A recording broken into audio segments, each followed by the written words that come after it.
We're live. Wow, wow, wow. We're back. We took a break for Australia Day. Is that okay? Is that all right? That's a bit of a hot Yeah. button topic. Huh? Ooh, is it Australia Day? Is it not? Wow. All right. We got AFCON. We got a big transfer recap. Lots of moves. Was not expecting that many moves. And much, much more if we feel like it, because there's also the Wanderers playing it a bit. So it's kind of playing it by ear, See what kind of role we're on. Play that music, son.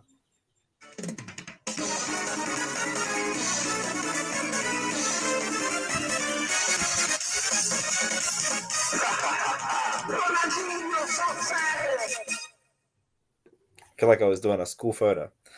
Cool fun. School photo, take a photo. AFCON knockouts, deep in the knockouts now. The quarters We're in the pointy part of the tournament, mate. done and dusted. Cameroon, the hosts. Home bias, if you will. I was gonna say this was the first of the knockout games in which they felt like it wasn't home bias. They did a bit of a dodgy with the goalkeeper and all that sort of COVID situation with the last game. But this game, they thoroughly controlled it for the most part, barring, a couple slips here or there. But both goals for the Leon man, Toko Ekambi, one of the more satisfying names to say in world football. Toko. Great bloke and great head on him. I think it was both headers. I believe so, yeah. I know the first one. I'm definitely the one. The first one was a header for sure. Was the second one a header? The second was a header too. But look, pretty dominant display overall for the most part. And they're going into it. I mean, out of all the games, probably ones with the most confidence now, because everyone else really sort of felt like they squeaked by. Even Senegal, who won 3-1, it was 3-1 against Equatorial Guinea. That they fought. At one point it was 1-1, and it was a bit of a scare because it's pretty deep in the first half.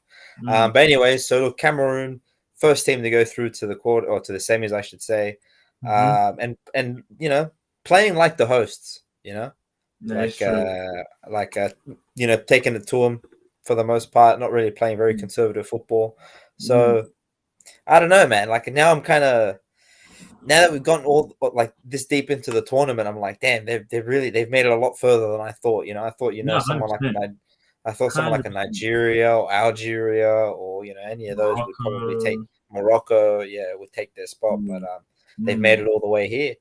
A lot of fallen big teams as well, like Ivory Coast, Ghana, Nigeria, Algeria. Fell out a lot earlier in the competition than everyone expected, even with favorable draws. Oh yeah, for sure. The thing is, right, is I feel like African football has gotten to the stage where I feel like South American football is right now, where truly there's the exception of obviously Brazil and Argentina, but truly there isn't an easy matchup for anyone. I think everyone at least has one style. Yeah, because I think that the top echelon, the upper echelon, haven't gone, exponentially too far ahead. The mid, peloton has sort of tightened together, and the stragglers, the outliers at the bottom who used to barely even compete, can now actually put together a formidable, bit of football, a performance together, right? Like, look at Equatorial Guinea and how far they've made, right? Like there's this an equivalent of this happening all the time. We saw it in Europe with Denmark, with Sweden, with these sorts of teams. The outliers are sort of catching up, and the real top dogs haven't really done any sort of leap, forward to sort of put everyone back in the dust again. So I feel like we're seeing it in world football overall, but in South America and in Africa now, I feel like it's the most prominent, where really every game is a tough game because everyone can put out a decent product, which is terrific for the neutrals, obviously. Tunisia, they crash out. They do the hard stuff. They take out Nigeria, who, in my opinion, were storming through the competition. They were looking so good. I think that they were by far had the most goals per game in the tournament because they had several 3-goal wins. Just to crash out against Burkina Faso. Third time in a row. third tournament they've done this to him. I think it was 98, Really? What a stat. 2000, 2007, and now this is the third time at the exact same point as well. Quarterfinal. Really? Yeah, they've done it to Wow. him in 3 different African Cup of Nations. That's crazy. Yeah, Didn't do a good enough dive into like Burkina Faso's track record to see if they were one of these sort of upset teams that were constantly, throwing over the big dogs. But I mean, if they've done it to the Tunisia the last 3 times, and Tunisia's been a team that's qualified for the World Cup on a few occasions. So I think the last AFCON, Burkina Faso was also in the quarterfinals. They got to the quarterfinals. So a sleeper well, team. now they've made it to the semis, And who did they knock off before? Was it Gabon? I want to say it might have been Gabon. Yeah. I think it was. But looks good for them. And Dango Uatara. I just wanted to take a stab at saying his name because it's a damn cool name. A dango cool name, I should say. But star man for Burkina Faso scores himself the goal and gets himself sent off. Hey, gotta complete the set, man. Gotta it's complete a headline the grab set. at this point. You have to get them all. Yeah. And then Egypt, they squeak by Morocco 2-1. It's Mo Salah. It's the Islamic Republic of Mo Salah and his merry men. The thing is, right?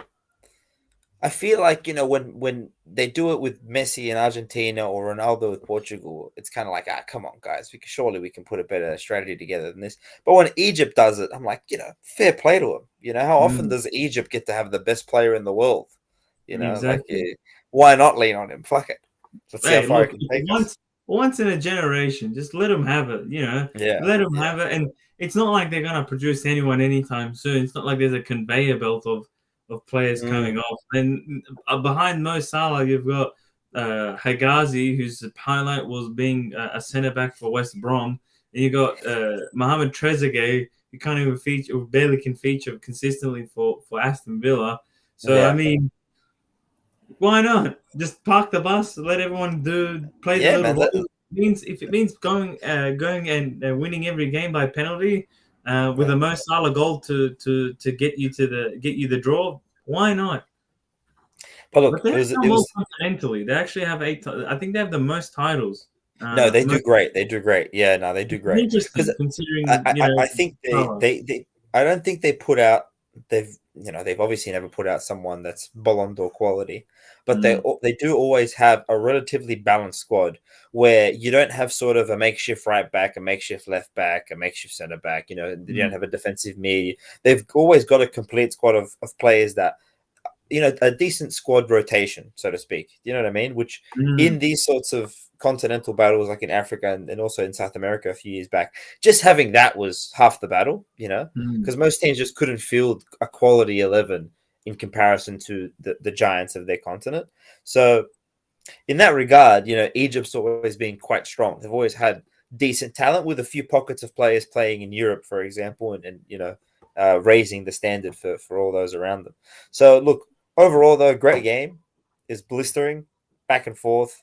A lot of highlights from the main men, which is what you want to see. A lot of highlights from Mo Salah, a lot of highlights from Hakimi, who, I mean, I don't know if I've ever seen a right back be so influential for a team. I mean, like, I know the obvious shout outs are like, what about Trent? What about Dani Alves? But it's like, yeah, but that's when they're like the kind of player that's so unique and they've got a coach that marries perfectly with them that they're like, I'm going to exploit his abilities. I've never seen a right back just sort of turn it up how Hakimi does for Morocco. Because there's no like special, he doesn't have a Messi in front of him. He doesn't have a wise coach, saying, okay, you drift into the middle and do this. There's no tactical. It's just, I'm going to do everything a right back can do just really, really well all the time. And I'm going to somehow make an impact on a game like that, which at international level, like how often is that happening where, you've got a team where half the highlight reel is the right back doing everything from, the crosses to free kicks to dribbles and cutting back into the box. I think fair play to him. He's for me anyways, he's earned a lot of stock in this tournament because I just think it's, rare for a player to be able to put the team on his back when he's a fullback. It's just very rare. 100%. And it's a bit of a shame for Morocco because I thought they looked like they were pretty good for most of the game. It's Yeah. just that they let the Egyptians crawl back and really not Egyptians, sorry. I know it was Yeah. Egyptians. No, it's It was Egyptians. Yeah, you're right. brain left, but yeah, no, they let the Egyptians back, and you can see it in the second goal where Banu kind of doesn't really know if he's going in or out or if he's going to stop the cross or not. The nature of the build up as well, where they just literally run down that or Morocco's left hand I side. think, It was yeah. just kind of like not like Daisy. It's not a collapse of I guess like Algeria, but it was just like, did you want to win the game? Why Like, wouldn't you? you know Yeah. what it felt. You know what it felt like to me. It felt Mm, like this was a team that was, in control of the game, so to speak. They were getting their stuff off, but they were mm, putting nothing away practically, not yeah, making any of the danger they created into something. yeah, And they then, didn't convert. conversely, on the other side, specifically in the second half, it felt like every time Mo Salah had the ball, it was half a goal. It's just waiting to happen. You Mm, know what I mean? mm, And that 100%. exhausts the team over time, where you're fluffing chances, and then every time you fluff one, there's an immediate counter to deal with because Mm, they've got one simple ball to play to Mo Salah, and suddenly it's just you're in a dangerous situation. Like I think it just wore on them over time, and it was just mm, one of those games where they were beat by the other team's star player. You know what I mean? And it's enough said like that. mm. It's a good star player to have on your team. Yeah, for sure, for sure. Um, Senegal had a very good game. We said before that they won 3-1, but a little shaky to begin with. They go up a Mm, goal and they conceded an equalizer. And right after the equalizer, Equatorial Guinea had like a nice spell of like, I don't know, 5, 10, 15 minutes that they really sort of put the pressure on Senegal. But then just I don't know if they've shown uh, poor management of set pieces prior to this game in the tournament. I've not seen a trend of it. Maybe I missed it, but in this game specifically, like it was every corner, every set piece. it It was a just felt threat. like it just felt like they weren't organized right. It was Mm, either the keeper was having to come too far out to collect, or there wasn't a man marking the guy the ball was going to. Like it was just small little, like I suppose tactical inefficiencies that they were doing on the set pieces, and both goals that they ended up conceding to the 2-1 and the 3-1 from Senegal were off corners, and it was that standard where the initial ball off the corner doesn't end in a goal, but the way in which the team reacts after that first half clearance, and then the ball came right back in after, and everyone's out of position. Like it's just mm, you could see there was no organization on how to deal with set pieces, and it's really what cost them. I mean, mm, it's all what cost them. Two mm, goals. So what can 100%. you do? Sad Mm. way for them to go out because they were sort of not the dark horse, but like they were No the one expected him to get this far, and then the red card at the end with 8 minutes yeah to go, kind of nail in the salt in coffin. the wound. Yeah, Tap him out. That's it. It yeah, books Senegal's plays through. But in saying that, props to Equatorial Guinea for giving it all they had this game, yeah. taking it to Senegal. No, they Um, did great. They really like giving it some jitters. yeah, they gave them a good scare, and overall their tournament was pretty good. As decent performance the whole way through. Mm. They surpassed expectations. They had their moments. Hopefully, some players will earn themselves a nice contract somewhere off it or a trial somewhere. Um, but I think for the kind of team they are and probably the expectations they had, I think they can walk away pretty happy. Yeah, 100%. Good on him. Good on him. Now, the big question: we've got Yeah, the first game tomorrow, or the first semi-final, Burkina Faso and Senegal, and then Egypt and Cameroon. Cameroon on Friday, Aussie time. Yeah. Who do we have in the final? Who's the pick? What do we have? Mm, that's a tough one, man. I don't know. Like for Cameroon and Egypt, I think that one is much more of a pick'em. I think for Senegal and Burkina Faso, logic dictates it's Senegal. They've Mm, played better football. They're the favorite, obviously, going into it. But as we've seen so far, it's all up in the air. It's all a raffle with these teams. But mm, my pick for Burkina Faso and Senegal is Senegal. I don't know like obviously I've picked Egypt for the tournament, so I'm going to say Egypt. But mm. I can't really give you an honest answer of who I think is going to win that game. I'm thinking that the pick'em is actually Burkina Faso and Senegal because yes, You're Senegal did crazy. score 3 games. I feel like they did score 3 goals, sorry, in their last game. But Yeah. overall, their performances haven't been as convincing as they should have been, and I feel like What, Senegal? Senegal, Burkina Yep. Faso can be that banana skin right at the end. They're one level above, or a couple levels above higher in terms of quality for compared to Equatorial Guinea. We saw what Yeah. they did last game in terms of Yep. that spill, that fifth. If they take their chances, we could be talking about a different semi-final. But I think this could be the team that could push them. I think this will go extra time. It's going to push them to their limit because I think it's just the right. Something tells me it's a gut feeling. They were in the same group. There you go. Cameroon only won 2-1. There you go. There you go. So I feel like it could be the perfect storm. Cameroon and Egypt. I feel like I don't know. Like Mo Salah can come to the party and they can hold on and I'm probably gonna eat. Part of me also says I'm gonna eat humble pie. On the pick, but I feel like Cameroon is a better team overall. But I feel like Egypt is gonna. I feel like it's a semi-final. It's Mo Salah. It's Egypt. I think people kind of might be estimating them. And one thing I think people overlook is Carlos Queiroz is the coach for Egypt. That guy knows if there's one guy that can set up a tournament team and really hunker down and make him a tough team to break down, it's that man, the defensive specialist. So you give him, he made Iran look formidable for a long time while he was there. So I think Cameroon might have stage fright.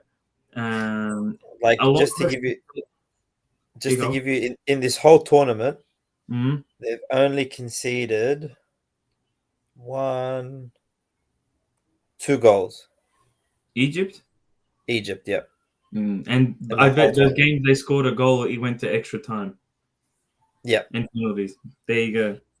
So they're pretty rock solid. They're pretty rock solid. If all it takes is one Salah, again, like Morocco, it really takes is a bit of overcommitment and frustration, or maybe half-ass finishing, or just a bit of luck, I guess, and they're in it because they can hold you out for a very long time.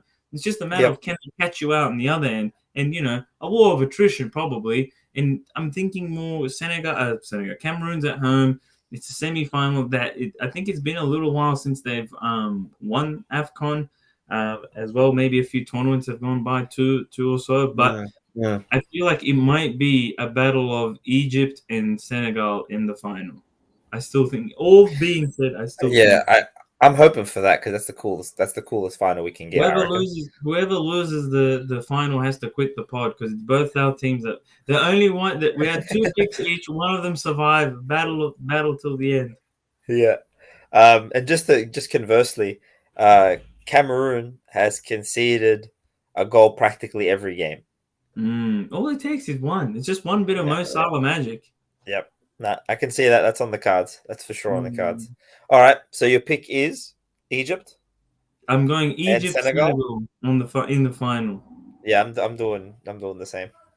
Hope we did not curse them. We probably just did. It's going to be Burkina Faso and Cameroon in the final. With Burkina Faso taking it all home. Could you imagine? Wow. In Cameroon. Yeah, that'd be crazy. The scenes. Oh, that'd be Lord. crazy. Oh, That's too much. All right. Let's do a transfer recap. Lots of movement. I was going to say deadline day recap, but some of these aren't just deadline day. Just general transfer recaps. And give me should we do a grade or just a thumbs up or thumbs down? Yeah, let's give them a grade. Okay, all right. Bit more specific. All right, more specific. First one, Bruno. Is it Guimarães? Guimarães. I don't know if there's an L or no L. Bruno. I think it's Guimarães. Yeah, I don't think there's an L. Yeah, because Bruno never loses. Hey, but mate, Newcastle. Interesting. A lot of fellas going to Newcastle for some reason. I can't put my finger on why. I think it's the nice black and white kits. I think they really like the miserable Tyneside weather. No, I think it's because most Brazilians grow up wanting to be Alan Shearer. Oh yeah, a lot of them they love the Kevin Keegan, Alan Shearer era Yeah. Newcastle. Never they love a team that almost wins a title a couple times and then they bottle it. But look, all things said, we knew Yeah. that the Newcastle was gonna go by big. Um, it's just weird. Look, Guimaraes is a good player. He's got a few years ahead of him until he gets to his peak. So he's still young. Not a bad price overall. But is Yeah. he gonna be the guy that kind of makes them better and gets them out of the doldrums? Let's keep in mind that this team has only won one game and he's a rock bottom. Granted, Burnley has 5 games in hand. So I mean, they're still yet to Did you play those. expect this team to be this bad at the start of the season? I didn't think it'd be a one-win team, but I definitely knew it was going to be Right? a relegation scrap, but not a one-win team. Like Nah. they're not terrible. Like if you told me Norwich was only going to win one game, fair enough because Yeah. they've got a hodgepodge team and they're a yo-yo club. But for Newcastle to be a one-win team, like it's just kind of unexpected. It's really unexpected. But overall, when you see the players, you think that I mean, with Alan Saint Maximan, Wilson, I just thought, like, Ryan.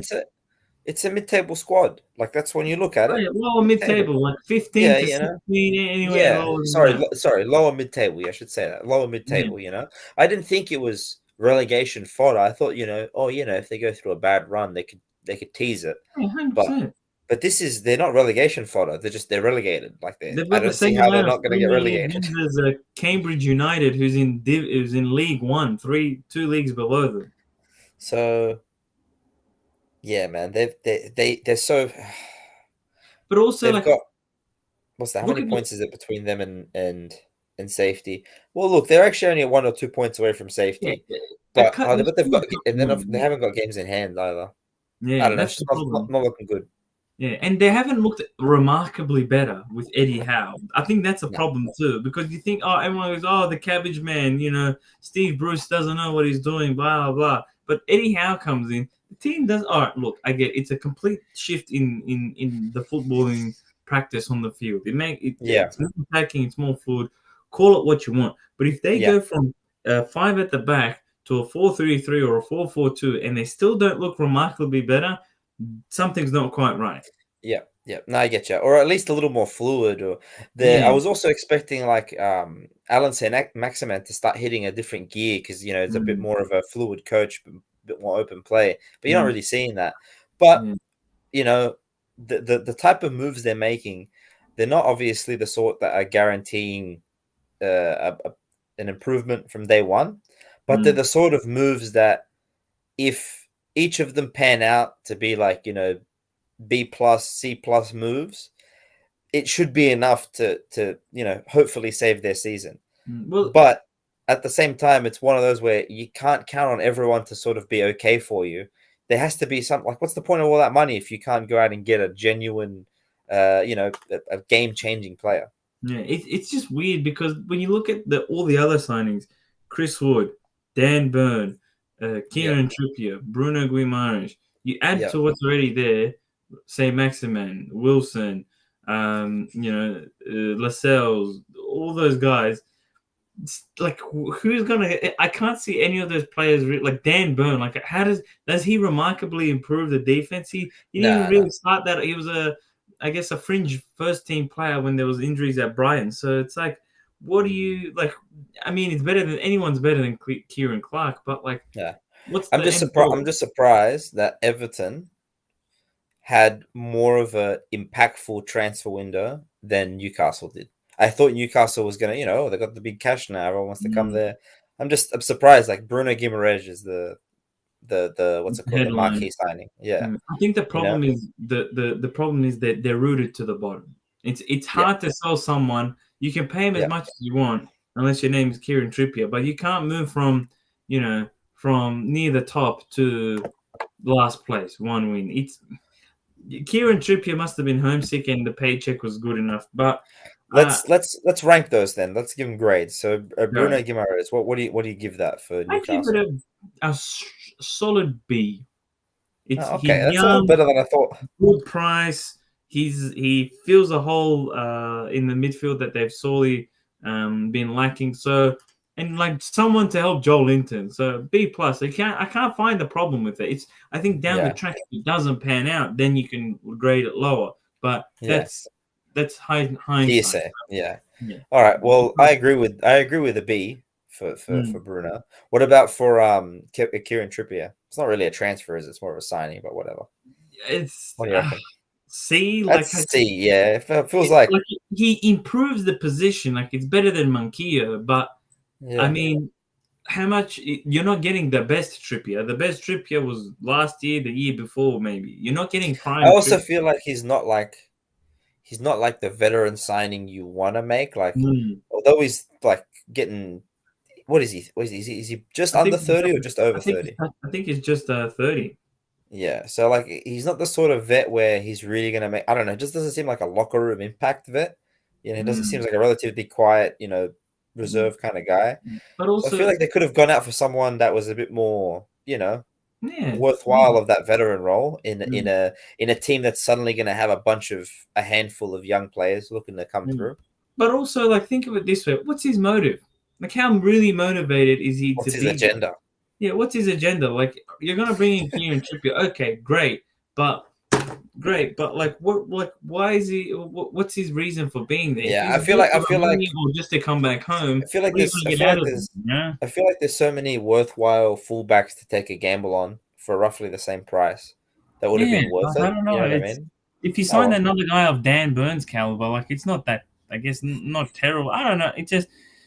It's a strong C. That's about it. All right. Luis Diaz for Liverpool.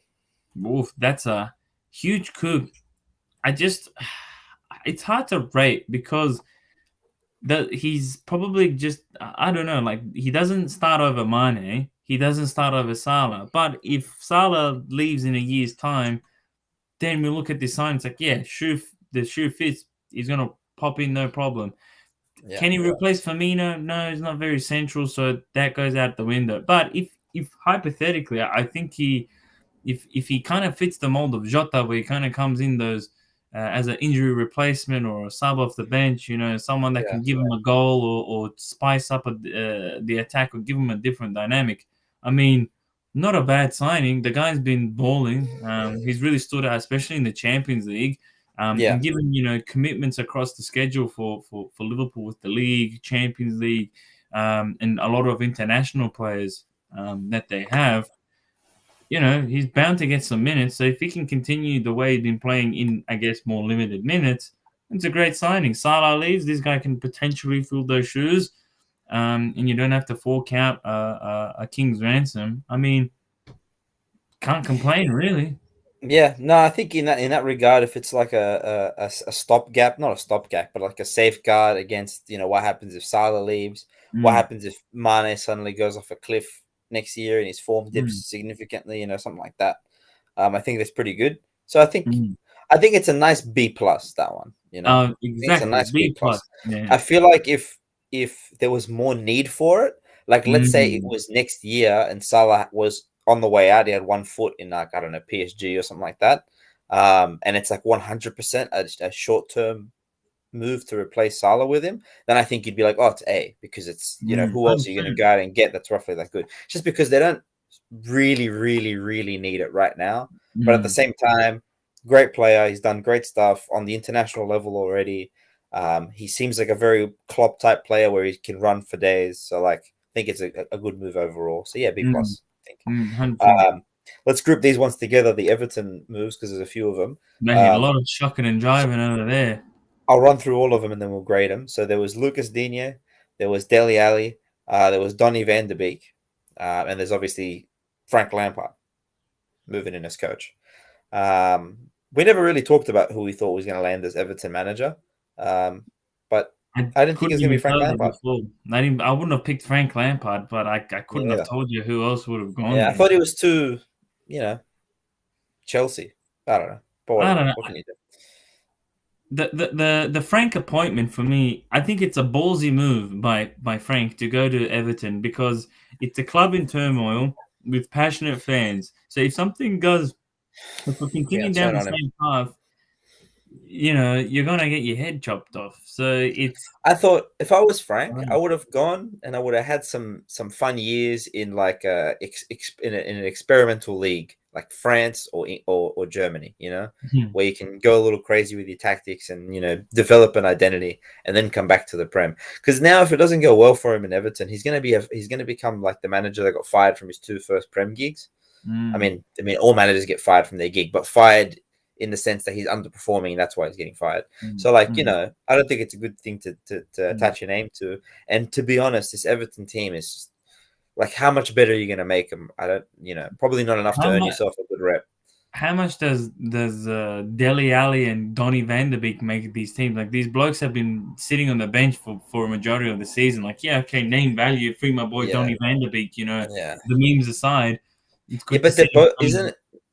I think they're both that. The fact that they're both that sort of player, like Donny, I have a little bit of a more leeway with because I don't know for sure. But Mm, several coaches have come and gone now and have all had the same opinion of Dele Alli. So I feel mm, like it's right. You know what I mean? Whereas with Donny, it's probably the same amount of managers, but it's like a much shorter amount of time. So like I'm mm, not 100% sure. But look, the reality is these are two players that several coaches have overlooked and said, "No, thank you. You're a bench mm, player for me." So mm. realistically, how much can we expect from them? Probably not a whole lot. Yes, and look, it addresses a very big need, and I think I'd give him a big plus on in terms Whoa. of need signing, in terms of what the team needed, Are you talking about like creativity if there was only like are you giving it for both or like for if both Deli Alley because I'd okay. give them What if for it was both. one of them? If it was one of them, if they If it signed was that, just Deli, yeah, just Deli. I'd still probably give him a solid B. I wouldn't give him a B plus. I'd just Okay. give him a But B. it is impacting that they have made that sort of because it is like they're getting a bit of a half player in each of them, right? It's like, oh, Yeah, surely one of them is better than people think they are. yeah, Surely. exactly. It's Yeah. they're taking a punt, right? It's Yeah. two want away players, or I guess less desirable players at Wanted their club. away. It's Yeah, wanted away. yeah, The wanted clubs away. don't want them Yeah, there. Yeah. exactly, wanted away. But look, I think they Yeah. both fill in a need for Everton, which is creativity, which they've solely That's fair. relied on Gray. Gray has been the most creative player, and also Anthony Gordon off the bench as well. Hmm. Now, will they provide that creativity that we've thought they could provide? I can't tell you, and they haven't played in such a long time consistently. Yeah. I can't even give you an idea of when or if it will happen, right? So Hmm. I think it'll do them good it's a punt. You pay their loans as well. So it fills a gap in your team.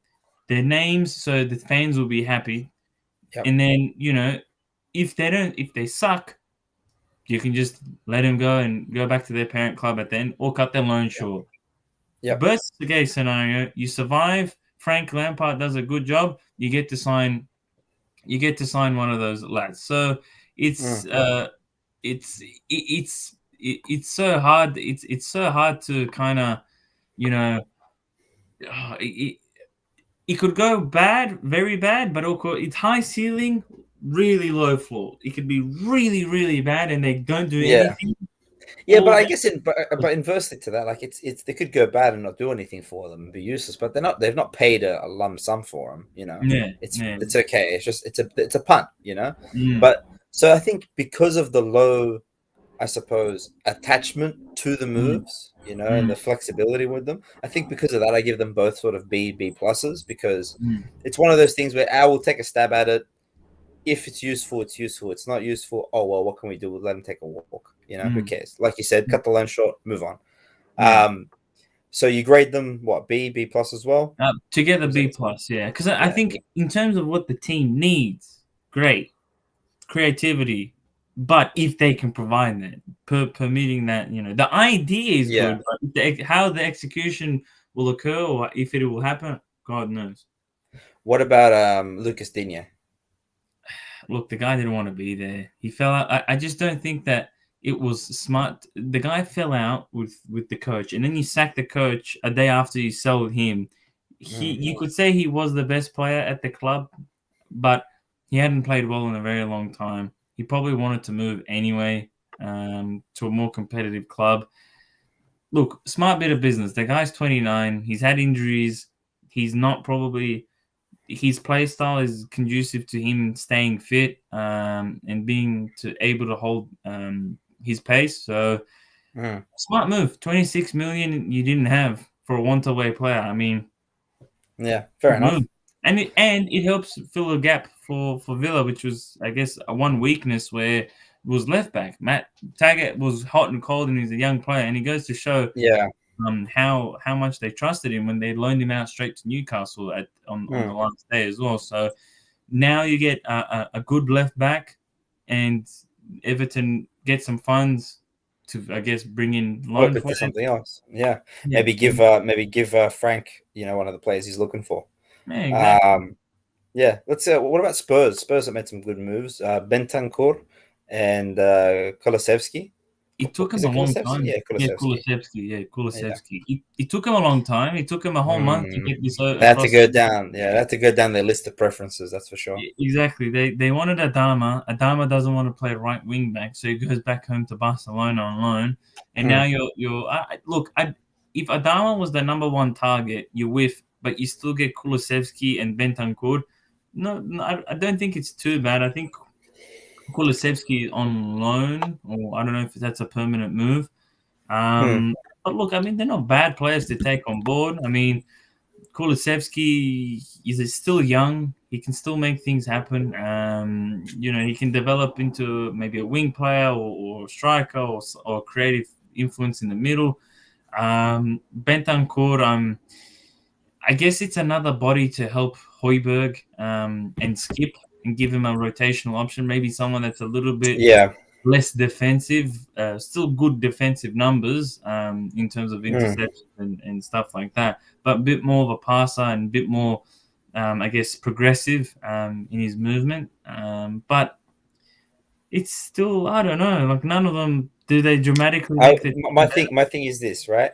Bentancur doesn't come across to me as an Antonio Conte type player. Did they? I don't know if the time overlapped at Juve. I think they did slightly, right? But Bentancur he was very young. Yeah, it doesn't really strike me as a Conte type player, but at the same time, it's that sort of rotational depth that he gives them. With Kulusevski, I was actually coming into it a little bit higher on him. I was going to say maybe like a B+ move because I think he is an Antonio Conte player. But what you said that sort of struck me there was he was trying to get Adama Traore to play right wing back. Does that sort of means that's what he's going to try get Kulusevski to do? I hope not, because there's no chance he's a sieve. He's not a defend. He hasn't had to defend in a very long time. Because do they if they're going to play with a right wing back, I don't think they're going to play with a right winger as well. That'd be a bit strange. Anyways, but we could see it happen.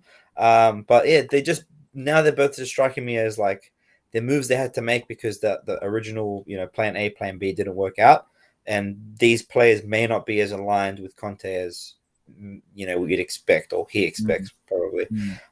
So for me, I think they're both C+ moves. I think so too. But overall, the window, they got rid of Dele Alli, who was taking up a lot of their wages and sitting on the bench. And Ndombele. They loaned Ndombele out.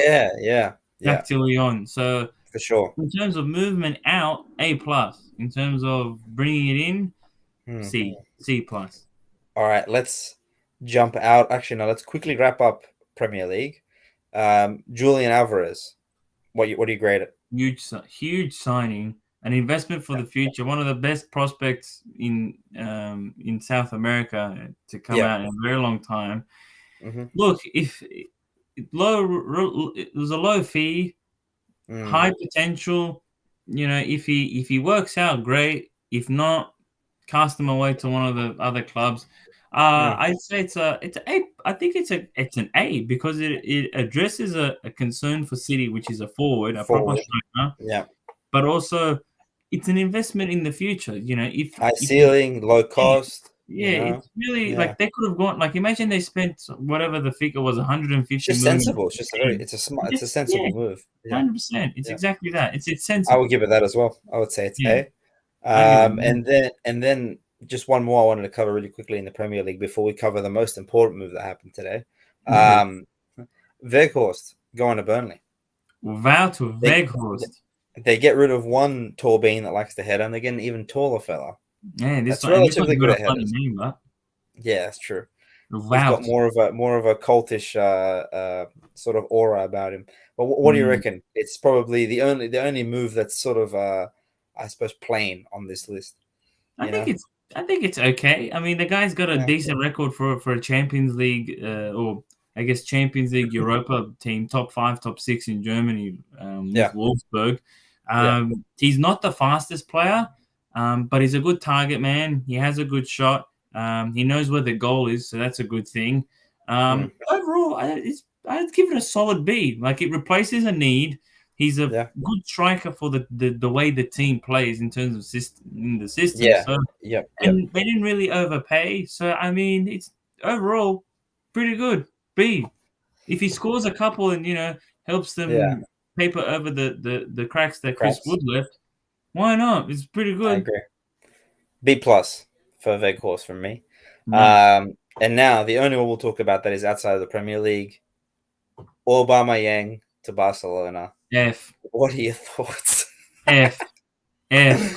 If there's a This grade this below this is F, the it's wages F. for this man are going to these are the wages that we couldn't pay Messi, so we decided to buy an Aubameyang. Yeah, they loan Aubameyang. The guy hasn't played a lot of football recently because Yeah, of his behavior and attitude while being on international duty and at Arsenal. yeah. What makes you think that it's a wise decision to bring Bring this him man in. into the club? Why? This is again, this is the same club who said we can't afford to pay Messi, so we're going to let him walk. But then they've Yeah, gone signed Adama on loan, Ferran Torres, and now Aubameyang. What is the goal of this team? I don't know. They're trying to force Dembele out, and he's like, "Nah, I'm pretty good, bro. I'll just take the rest of my No. contract for the They're, next they're 6 months." somehow mishandling almost every situation they encounter. Um, I knew that it was going to be whatever the post Messi year was going to be like. I knew it was going to be a pain, obviously, but at least at least let's handle it with some sort of measure of decorum. Not. I didn't think we were going to get to the stage where we're signing Aubameyang on loan, because if you're talking about this alternate dimension where Aubameyang kept that form that he signed, this contract with Arsenal, and it's like, yeah, we've wrestled him away because he's on form and he's someone we can turn us around. That's sort of a bit more of a narrative I can buy into. But to say that we're signing this man on a loan, not only has he been sort of cast out from his club, right, which is Arsenal, which is a team full of young fellas, which is what Barcelona is. Massive red flag for me. But also, he was cast out from his national team, in which I'm pretty sure he was on the the list of players that's used as captain and vice captain on the squad. Like, there's so many red flags with this man. It's not even funny.